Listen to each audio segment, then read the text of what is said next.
Welcome back, everybody. In this section, we're going to look at Profile 3 for multicast VPN deployment.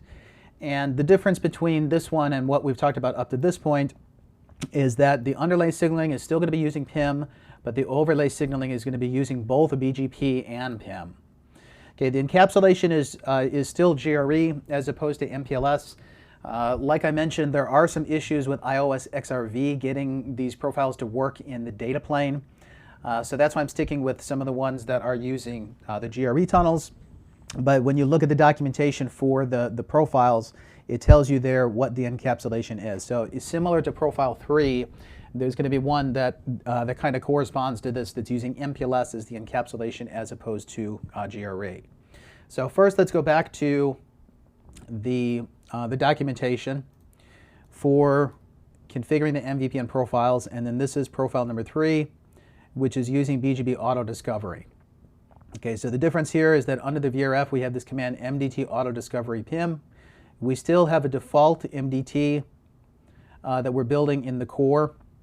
The difference, though, is that now we're going to be using address family IPv4 MVPN. So in profile 0, or what's sometimes referred to as the Rosen draft, this was using the legacy IPv4 MDT BGP AFI. In the newer case, we're using MVPN. So basically anything that's profile 1 or beyond, you would have to activate the MVPN AFI as opposed to the MDT AFI. So MDT AFI, that's only used for profile 0. Okay, so let's start with the BGP config. And this is already built here, so we're just effectively verifying. And as we talked about previously, the way that we have the BGP network designed is that there's 2 route reflectors, which are router 2 and XR2. So from these guys, we want to look at the show BGP. From router 2, let's show BGP, IPv4, MVPN, all summary. And currently, we do see that we're receiving routes from some of these devices. So the XR boxes, it looks like they're not advertising anything, which means that we may need to focus on just the iOS boxes in this particular example. So we'll double check their config to make sure that anything is that there's nothing missing. But like I mentioned, there are some quirks about the XRV support for the multicast MVPNs. Okay, but at a minimum, we have 2 clients, router 1 and router 3, that we're receiving some type of routes from. Okay, let's look at what are the routes. So we have 1111 and 3333, but from this, it doesn't really tell us much. So let's show BGP, IPv4, MVPN, all detail. And in here, we have the provider multicast service instance attribute. So we don't necessarily need to talk about the details of this, but this is based on the standard, how the router should signal what type of multicast tree that it is participating in, so basically what profile that it's using. So something inside of here is saying that we're using profile 3. Okay, same should be true for router 3. So router 3 should be advertising this PMSI, the provider multicast service instance attribute. And then in there, tunnel type is going to tell you what type of profile that this is related to. Okay, so we don't need to know the details, but we see at least that we are receiving these routes. Okay, so BGP is working. Okay, the next step is under the VRF. We have MDT auto discovery PIM, and we have MDT default. So the MDT default, that's going to be the actual PIM instance that they're forwarding towards. So let's go to the provider edge, which is router 1, and let's show run VRF.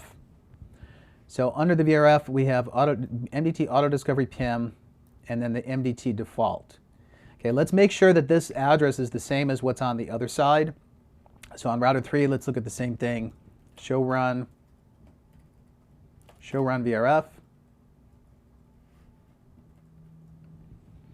And we have 232.100.1.1. Okay, then let's go to the XR boxes and their profile 3. It says we have under PIM, under the VRF, under the address family, we have the RPF topology. This says set the core tree to PIM default. Okay, so let's go to XR1 and show RPL. Set core tree PIM default. Okay, that's good. Okay, now under router PIM, let's show run router PIM. Under VRFB, we're calling that RPF topology, RPF for 1. Okay, that was the same name, so we're good there. Okay, next we have the multicast routing. Show run multicast routing. We have the same default, so we have the same default address, and we have BGP auto discovery PIM. Okay, this should be generating a BGP route. If we show BGP IPv4 MVPN, that's what the issue is. So I believe this is just maybe a control plane support problem in this particular version. So maybe in later versions when you try this, these same examples out there, they would be working. Let me try one thing last ditch effort before we move on to just the iOS boxes. Is in global config, we're going to say commit, confirm,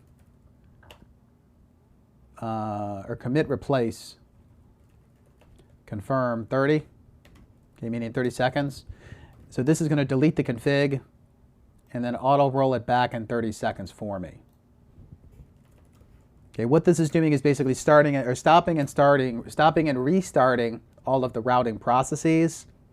So hopefully that will affect it, but I don't really have a lot of confidence in this working here.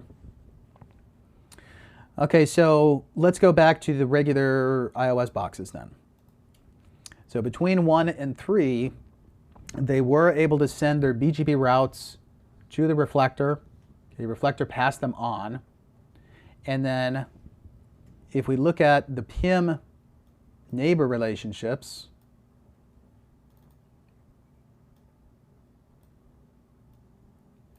let's go to router 1 and show IP PIM for the VRF. Show IP PIM VRFB neighbors. So we do have across a tunnel the 3 neighbors built.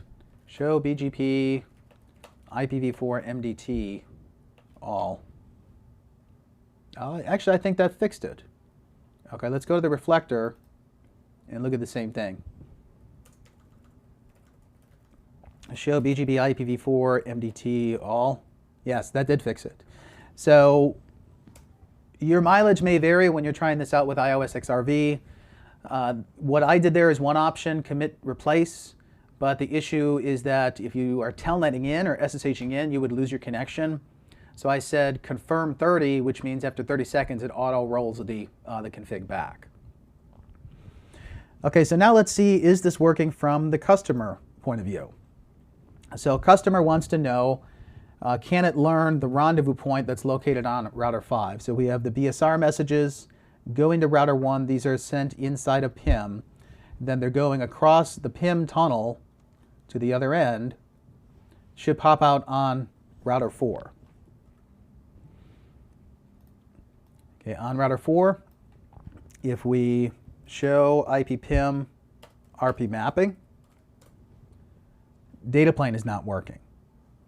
Okay, let's try the same thing on router 7.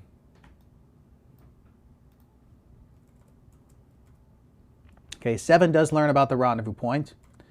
And then let's say the same thing on router 9. Router 9 does. So again, it's kind of hit or miss whether XR is actually going to do this. It looks like XR3 is forwarding, but XR1 is not for some reason. You guys may want to take a look at these configs and see if I have any bugs in them. I don't believe so based on the examples though. Where you can find these is under our Git repository. So if you search INE viral GitHub, It's here, github.com/internetworkexpert/ini-viral. And then these are under courses, implementing multicast VPNs, and then you can see the particular profiles. Okay, so now let's test this from the customer side. So router 9 is going to join a group. Show round interface loopback 0. Okay, let's say IP IGMP join 229.999. But before we hit enter here, let's go to the rendezvous point, which is router 5. And then we should see that it currently does not know about this group. If we show IPM route 229.999, no route to it found. Okay, now we have router 9 signal. It wants to receive traffic for that group. Okay, so we should have an IGMP report, IGMP report that goes from 9 to XR3. XR3 should be sending this across the PIM tunnel to router 1. Router 1 sends this as a PIM join to router 5. Okay, so if router 5 sees the star comma G entry, we know that the message got through, which it did. Okay, now we want to send traffic. We want to send traffic from 7 to 9. But in order to do that, it has to first register with the rendezvous point. So the register specifically would be coming from router 3, who is the designated router. But either way, we could check this to see, does router 5 know about the source end group? Okay, so not just the receiver, we would need to know about the, or not just about the star comma G, we would have to know about the S comma G. So now on router 7, we're going to ping. Okay, ping 229.999, repeat 100. Okay, from router 5's point of view, if we show IPM route, we now see the S comma G, but they are pruned because we're no longer in the shortest path tree. Okay, so if we were to look at the path for the multicast, it should be going directly 7 to 3, 3 to XR3, and then out this direction. Okay, the overlay encapsulation for this, though, is a GRE tunnel. So when we look at from the core of the network, okay, core of the network would be like router 2, and we show IPM route, we should be seeing, and actually we may not be forwarding through router 2. So let's see, how is router 3 dealing with this? Show IPM route. We should have 3333. We're forwarding out 312 and 313. So it looks like we're just going a different direction is what it is. We're not going over router 2. If we go to, let's say, 312, this is XR2. We say show mfib route. This is the equivalent of show IPM route within the scope of regular iOS. So we should see the S comma G's, which we do.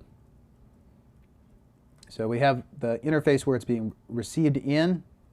Okay, again, A as the flag here is accept, and then EG is where we're egressing it out. So it comes in from A, goes to EG.